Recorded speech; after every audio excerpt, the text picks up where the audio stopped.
আসসালামু আলাইকুম। আশা করি আপনারা সবাই ভালো আছেন। আমি একটু অসুস্থ, কিন্তু আল্লাহর রহমতে আজকে অল্প একটু সুস্থ হয়েছি।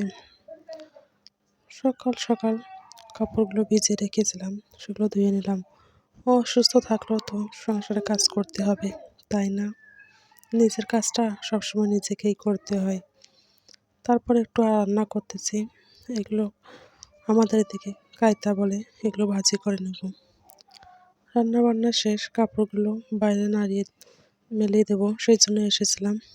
আর আমাদের গাড়িটির সামনে তো আপনারা জানেন একটা সুন্দর গোলাপে আমি এটাকে বলি, যেহেতু এটা জবা ফুল, কিন্তু আমি গোলাপে বলি। পাপড়িগুলো অনেক সুন্দর, তাই না? কিছুটা ছেড়ে নিজেকেই নিজে গিফট করলাম, মজা করছিলাম। দেখুন কত কিউট লাগতেছে ফুলগুলো। যেহেতু শরীরটা খারাপ, কিছু খেতে ইচ্ছা করছে না, বিকালবেলা একটু দুধ চা বানিয়ে নেব।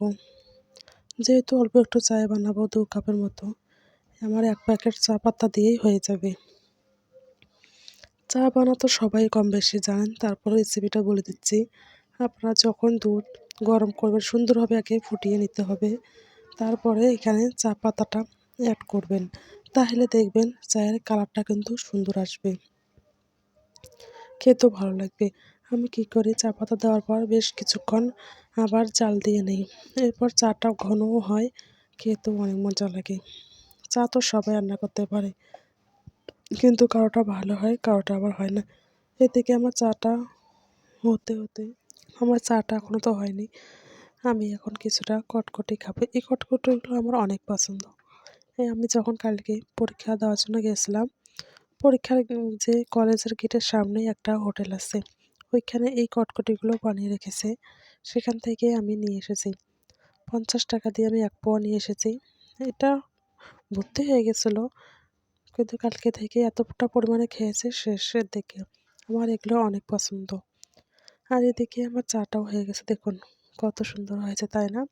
এর ঘনত্বটা দেখুন অনেক সুন্দর। এখন চাটা খাবো। মোট চালেন আমি, আমার শাশুড়ি, আমরা 3 জনে চাটা খেয়ে নেব।